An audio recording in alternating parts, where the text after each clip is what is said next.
Cuando llegamos al tema de la doctrina de la depravación total o la T en Tulip, sin lugar a duda somos lanzados a la arena del debate sobre el libre albedrío.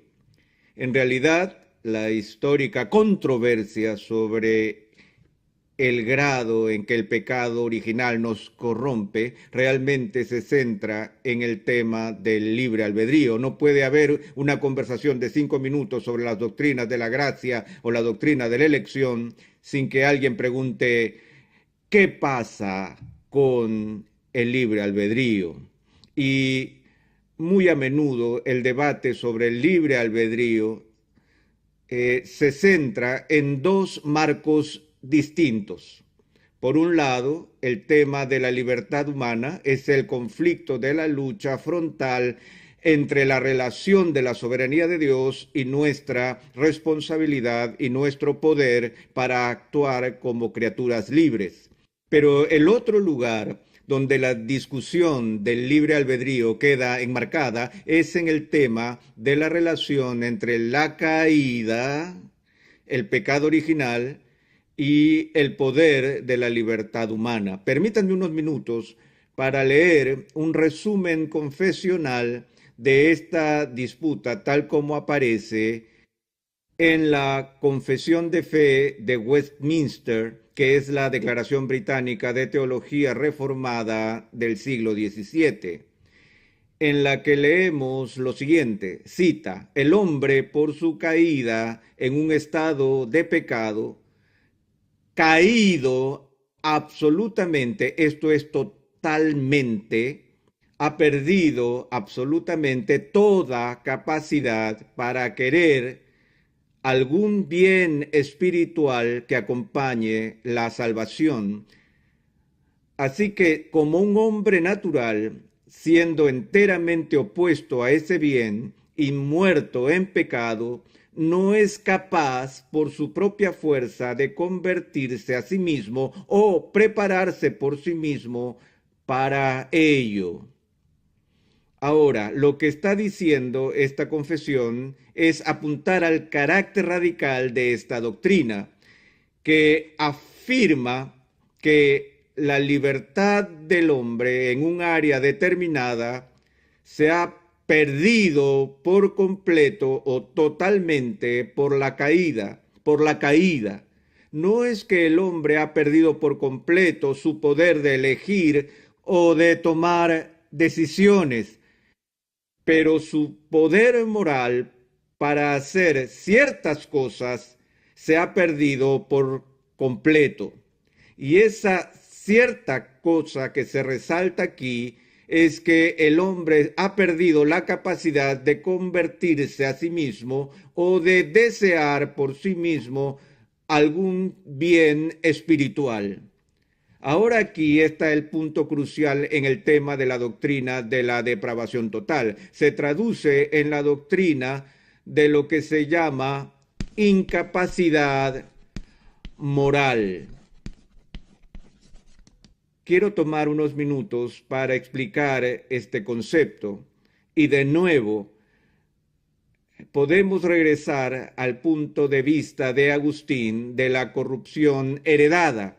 Pelagio no estuvo de acuerdo con esto y dijo que la caída de Adán afectó solo a Adán, que no hay consecuencias para las generaciones futuras y la semilla del pecado de Adán es solo por imitación y no a causa de alguna transferencia o transmisión de la condición humana caída. Ahora, después de que Pelagio fue condenado por la Iglesia, surgió una posición moderada que se llamó semipelagianismo. Semipelagianismo que enseñaba que sí hubo una caída, que el hombre, toda la raza humana, la humanidad había sido afectada por el pecado de Adán y que todos nacemos con una naturaleza corrupta, pero esa naturaleza corrupta deja lo que voy a llamar una especie de isla de justicia por la cual aún queda un vestigio restante de la justicia original, que a pesar de que esta persona necesita ayuda de la gracia divina para ser salvo y poder ser hecho santo, pero aún sigue habiendo un poder dentro de la voluntad de la criatura que puede cooperar con la gracia de Dios o rechazar la gracia de Dios. Así que en el análisis final, la razón por la cual algunas personas vienen a Cristo y otras no, por la que algunos serán redimidos y otros se perderán, está basada en última instancia en la decisión humana y en ese poder que permanece en la voluntad después de la caída. Ahora, Pelagio dijo que una persona puede vivir una vida perfecta sin la gracia. Y dijo que la gracia facilita la redención, pero no es necesaria. Las personas pueden ser perfectas y de hecho Pelagio argumentó que algunos ya habían alcanzado la perfección sin la ayuda de Dios. Los semipelagianos difieren de Pelagio en este punto diciendo, no, la gracia es absolutamente necesaria. Es una condición previa para que alguien sea redimido. Usted no puede salvarse sin la gracia. Sin embargo, la gracia no está sola. Es la gracia y algo más. La gracia más los esfuerzos de la voluntad humana en la fuerza que permanece intacta después de la caída.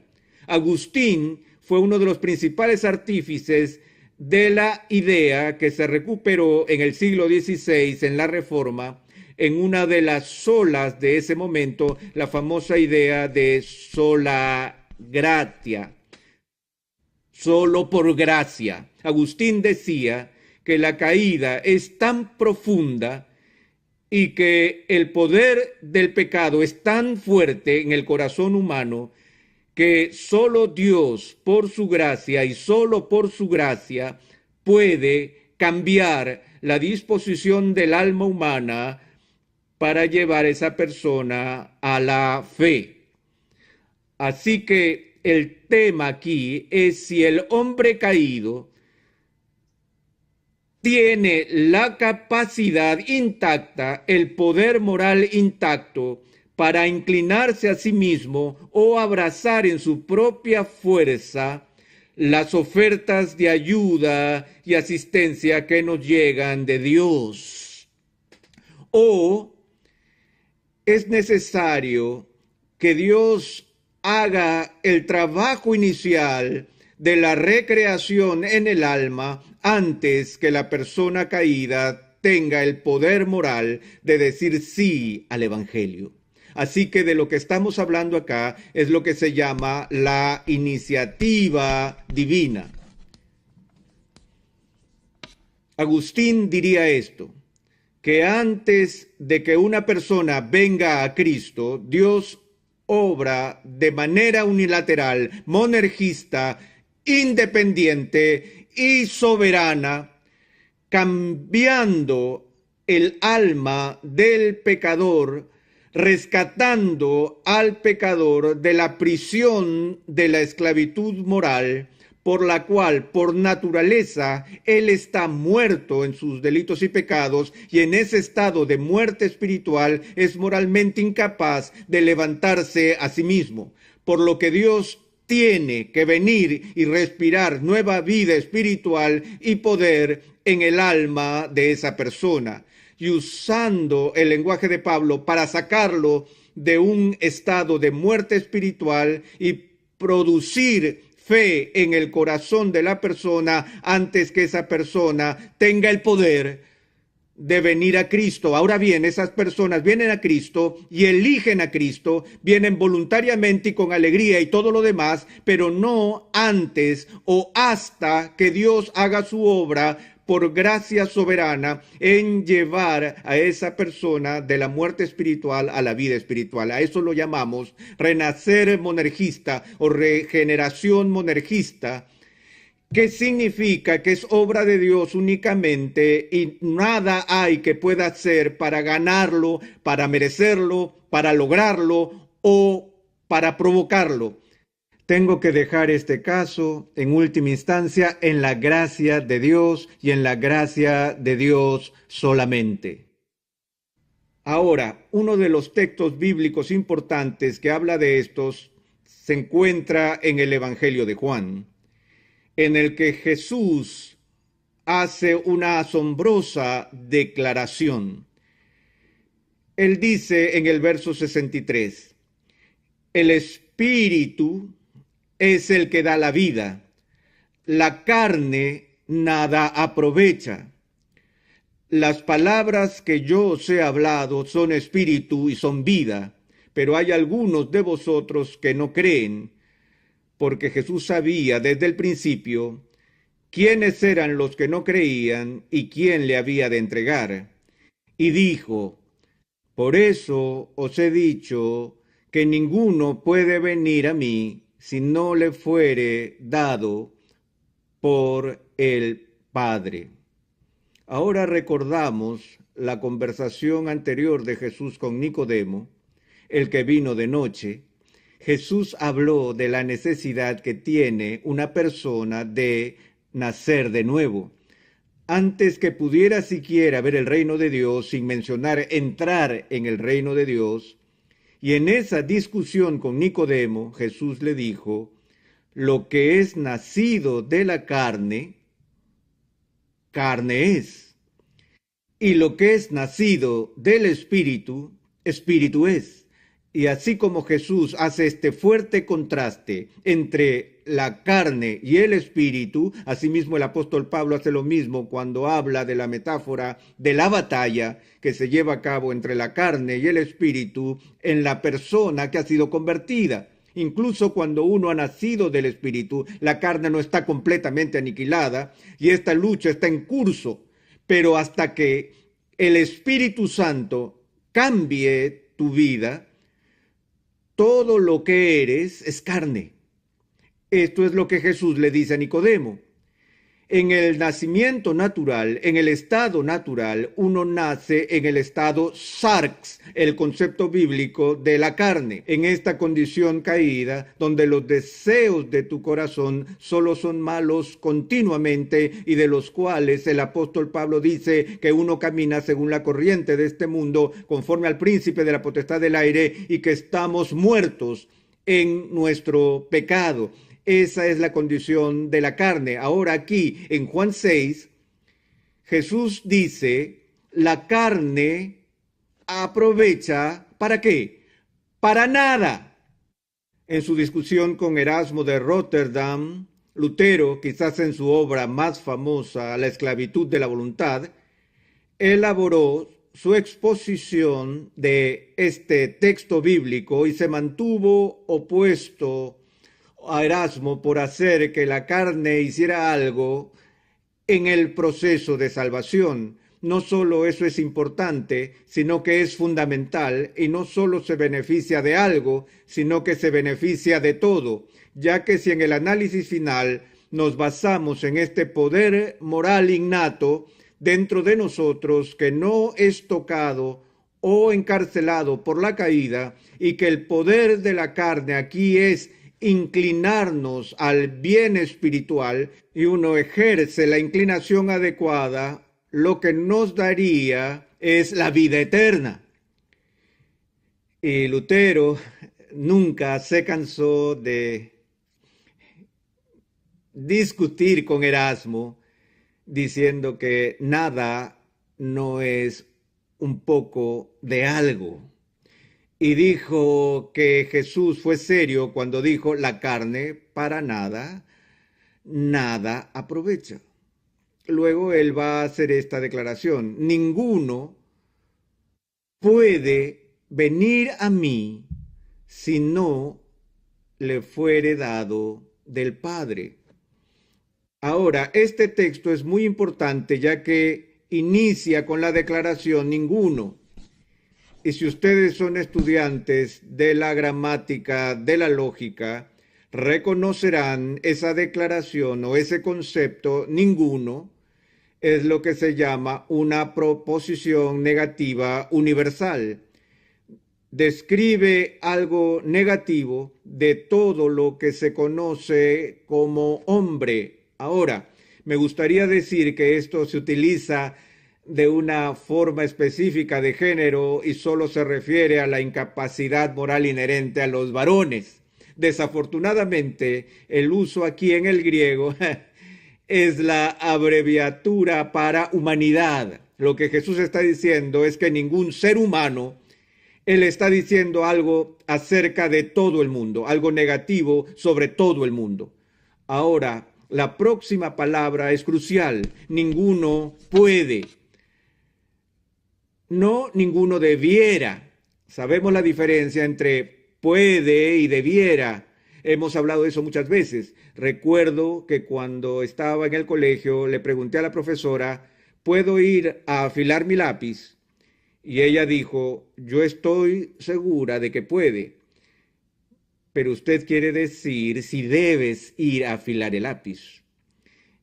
Y descubrí lo que esa maestra quería decir. De hecho, ella tenía ubicuidad y todo el mundo que he conocido ha tenido el mismo tipo de maestro en algún momento de sus vidas, ¿no es así? Es ese maestro que dice, estoy seguro que usted puede. La pregunta es, ¿debe? No estamos hablando aquí de permiso, pero la palabra puede describe capacidad o poder, potestad.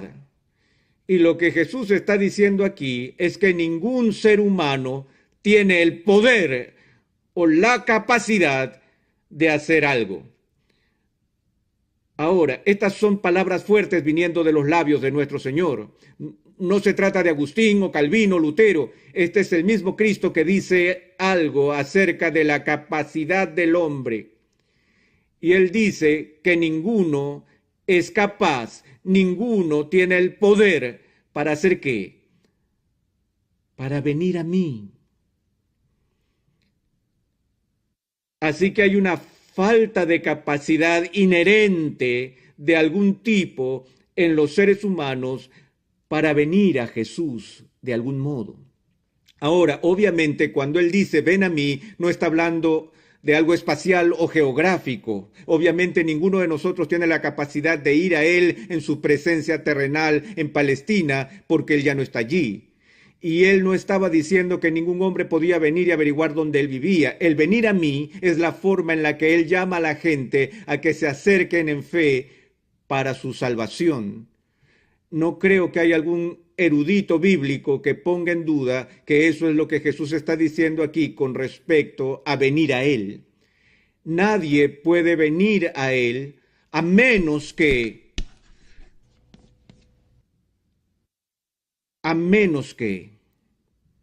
Ahora, a menos que indica una condición necesaria a cumplirse antes que una consecuencia deseada pueda ocurrir. Así que a menos que apunta a un sine qua non, algo absolutamente esencial que tiene que ocurrir antes que una persona pueda venir a Jesús. ¿Y qué es esto? Ahora aquí él simplemente dice, ninguno puede venir a mí si no le fuere dado por el Padre. Más atrás en el texto dice, ninguno puede venir a mí si el Padre que me envió no le trae o lo atrae, aunque la palabra que se usa allí es la palabra que la mayoría de los diccionarios traducen como la palabra obligar. No es simplemente un incentivo externo como tratar de atraer a la gente a ir a él. La idea aquí es que Dios tiene que hacer algo en este punto. Dios tiene que habilitar a la persona para venir. Esa es la clave. Que nosotros, de acuerdo a la doctrina de la depravación total, hemos perdido nuestra capacidad humana, natural, para venir a Jesús. Todavía hacemos elecciones, pero tomamos nuestras decisiones según nuestros deseos. Esa es la esencia de la libertad, el poder elegir según nuestros propios deseos o inclinación. Pero es un arma de doble filo. no solo somos libres en el sentido de elegir de acuerdo a nuestros deseos, sino que no podemos no ser libres en ese punto.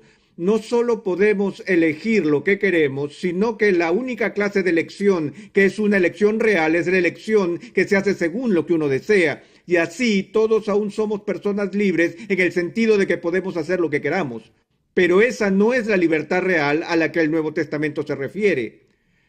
No trata el problema de la servidumbre moral, ni lo que el pecado original enseña en la doctrina de incapacidad moral bajo el tema de la depravación total. Esto significa que somos esclavos de nuestros propios deseos. Y por naturaleza no tenemos deseo por Cristo o por las cosas de Dios.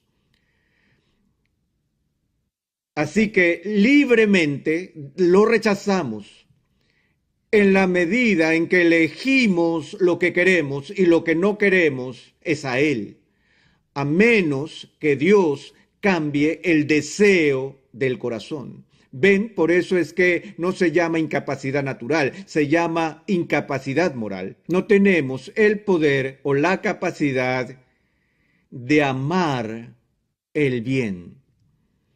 Para que eso suceda, tenemos que ser transformados. Dios tiene que intervenir y en su gracia Él nos tiene que rescatar de la muerte espiritual y la otra metáfora de la esclavitud espiritual. Él nos tiene que dar el don de la fe mediante la creación de una resurrección espiritual en el corazón y en el alma. Y ese es el primer punto del acróstico de la depravación total. Se refiere al grado de corrupción que es tan grave que no hay una isla libre de la esclavitud de la corrupción ubicada en las profundidades del alma humana. Pero hasta que nazcamos del Espíritu, somos carne. Y la única manera de que podemos llegar a la fe es si Dios, en su gracia y solo en su gracia, nos libra haciendo que nazcamos por segunda vez por el poder creador del Espíritu Santo.